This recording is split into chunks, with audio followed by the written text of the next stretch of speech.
Comment optimiser votre sommeil en tant que bipolaire? Le sommeil est le fondement de la stabilité et nous allons découvrir ensemble ce que ça représente et qu'est-ce qu'on peut faire pour l'améliorer. Et qu'est-ce que comment toi tu gères ton sommeil du coup en fonction des phases, qu'elles soient dépressives ou maniaques du coup? Ouais, c'est une bonne question et c'est vrai que, mon sommeil est altéré. Donc, si je prends la phase, plutôt dépressive, pour commencer, j'ai tendance à beaucoup plus dormir, avoir beaucoup plus de mal à me réveiller le matin, à me lever de mon lit. Parfois, généralement, c'est plutôt ça. Je dors trop, enfin, je dors trop. C'est, voilà, de toute façon, c'est notre corps qui nous impose quelque chose et c'est jamais facile de faire autrement. Pour ma part, moi, ce que j'aime bien, et c'est un petit truc, c'est le fait de ne serait-ce que d'ouvrir les volets le matin. Mmh. Quand je me réveille, alors c'est souvent dur, hein, lorsqu'on est dans cette phase, mais ne serait-ce que de voir la lumière du jour, ça nous aide quand même et moi, ça m'aide personnellement. Et après, en fait, c'est le sommeil, ça me permet de me rendre compte aussi de mes phases et ça, c'est hyper intéressant parce que, si je vois que je commence à justement dormir un peu plus, avoir du mal à me réveiller, c'est souvent annonciateur, que potentiellement je suis dans une phase, un peu plus, dépressive ou que je vais peut-être y aller. Et ça me permet en fait d'être une sorte de warning pour, trouver des solutions par rapport à ça. Hem et toi justement, est-ce que tu as des choses à ajouter là-dessus, sur la partie justement un peu plus, basse? Je suis d'accord avec toi, c'est vraiment, je fonctionne comme toi, c'est-à-dire que quand je vais être plutôt en phase basse, je vais avoir plus d'hypersomnie en tout cas, donc je vais dormir plus et c'est vraiment un warning comme tu le dis je vais être potentiellement aller en phase basse et du coup peut-être agir. Ça me permet aussi de me dire il faut agir pour rester dans la stabilité et du coup ça va me permettre de me dire je vais devoir bouger plus, boire plus d'eau, aller faire du sport et me forcer à le faire pour rester sur cette stabilité finalement. Ouais, c'est intéressant et on en revient en fait aux routines en fait qu'on avait évoquées dans le dernier épisode et n'hésitez pas à aller le regarder si vous voulez un peu, approfondir le sujet. Yes.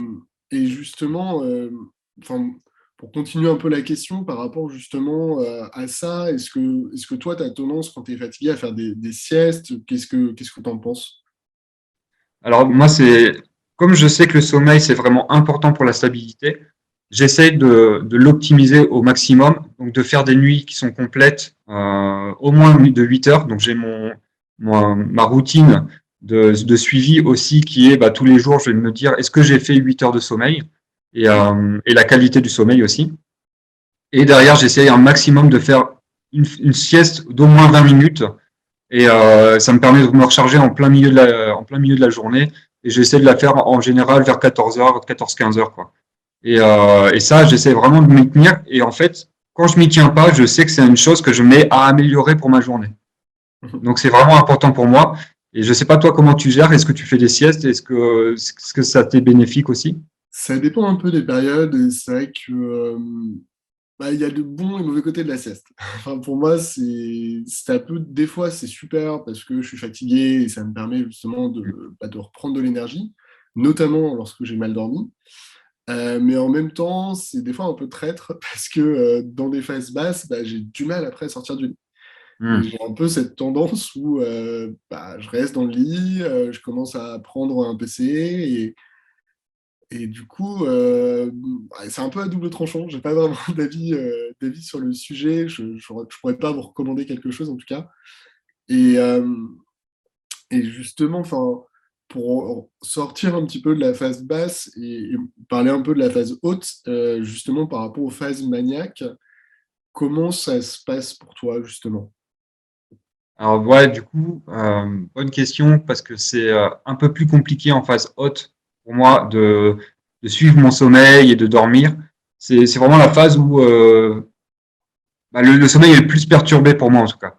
Dans le sens où quand je suis en phase basse, j'arrive à me réveiller en tout cas avec un réveil et à me forcer à y aller. Mais par contre, à l'inverse, en phase haute, là où j'aimerais me forcer à dormir, c'est beaucoup plus compliqué à faire en fait. Et du coup, c'est là où je vais utiliser un peu plus les somnifères et donc un peu plus régulièrement, mais toujours en évitant que ça soit vraiment, par exemple, une semaine complète. Ça, je vais pas faire. Je vais plutôt le faire sur 2-3 jours pour me recaler sur de la stabilité. Et j'essaie vraiment toujours d'être en mode prévention. Et mon sommeil, c'est vraiment un axe d'observation pour prévenir justement des phases. Et du coup, je sais que quand mon sommeil commence à se décaler, bah, je vais être en prévention, par exemple, en phase. Quand j'ai l'intuition que je vais avoir une phase haute, bah, je vais prendre des somnifères pour me calmer, pour dormir mieux et essayer de faire des siestes aussi. Ou au moins, si je fais pas une sieste, bah, de me poser sans écran et de juste me poser, ralentir et être dans la sérénité. Et ça me permet de me recaler sur la stabilité en fait. Et, euh, et toi, comment tu gères du coup tes phases hautes et le sommeil avec tes phases hautes du coup? Ce que tu dis est entièrement vrai. C'est vrai que c'est plus dur de dormir. Et c'est vrai qu'encore plus que d'habitude, de faire attention à tout ce qui est caféine, alcool, aux soirées, où c'est pas toujours facile. Et sincèrement, j'ai aussi des écarts, on va pas se le cacher. Mais en tout cas, plus que d'habitude. De vraiment se mettre un warning là-dessus parce que si jamais je dors moins bien et que en plus de ça, je fais des soirées en buvant de l'alcool, ça me casse encore plus mon rythme et ça va généralement empirer encore les choses. Ensuite, je te rejoins, c'est des périodes où on a besoin d'aide et des périodes où, pour ma part, ça peut m'arriver d'avoir des insomnies. Donc, me réveiller au milieu de la nuit et ne pas réussir à me rendormir tout de suite. Et ça, j'ai pas mal réfléchi et généralement, enfin, ça dépend des fois, mais généralement, ce qui me fait du bien, c'est en fait de me lever, de réellement me dire, OK, j'arrive pas à dormir, du coup, je me lève, ne serait-ce que de sortir de la chambre, euh, potentiellement aller aux toilettes, et voire même de faire un break, et de prendre ma couette, d'aller m'asseoir, d'aller lire quelque chose ou d'aller écrire. Essayer d'éviter les écrans, même si c'est toujours hyper tentant, mais vraiment au maximum. Et en fait, à force d'écrire ou de lire, je vais mais vraiment assis avec de la lumière, comme si j'étais pas en mode sommeil. Et généralement, je vais de nouveau bâiller, de nouveau avoir envie de dormir. Mm. Et c'est vrai que c'est hyper important pour moi, justement, de gérer ça. Parce que, comme on le dit, hein, c'est vraiment le nerf de la guerre. Et toi, je sais pas, par rapport aux insomnies, si tu as d'autres trucs à nous partager. Non, non, pas vraiment. C'est vraiment le côté. J'ai vraiment envie d'insister sur le côté prévention au niveau du sommeil, que c'est vraiment un système d'observation qu'il faut mettre en place et que c'est vraiment un système d'anticipation.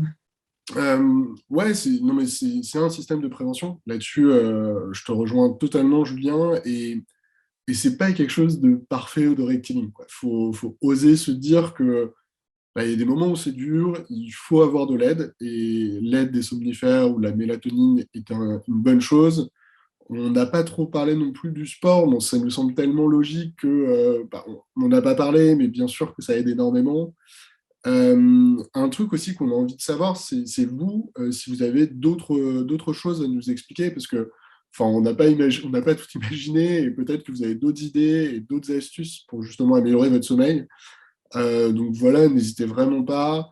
Euh, et de mon côté, bon, je ne sais pas si tu souhaites résumer à la limite un peu ce qu'on s'est dit, Julien. Yes. Du coup, ouais, n'hésitez vraiment pas à mettre en commentaire ce que vous pensez et comment vous gérez vous vos phases de sommeil par rapport à la bipolarité. Donc là, sur cette vidéo, on a vraiment vu les généralités sur le sommeil, que c'est vraiment la clé de voûte pour avoir une stabilité sur le long terme. Le sommeil, c'est vraiment quelque chose qui va varier en fonction de la phase dans laquelle on va être. Donc plus d'hypersomnie, donc plus de sommeil quand on est en phase basse et plus d'insomnie quand on est en phase haute. Mais ça peut être aussi le cas quand on est en phase basse d'avoir des insomnies. Ça peut arriver en fait. Et voilà pour le petit résumé. Et puis ce que je vous invite à faire, c'est vraiment à vous abonner à la chaîne si vous avez aimé le contenu pour nous soutenir. Vous pouvez mettre un pouce j'aime et on se retrouve à la prochaine vidéo. Et merci Clément pour cet échange, c'était vraiment très agréable. Bonne journée à tous. Au revoir. Ciao.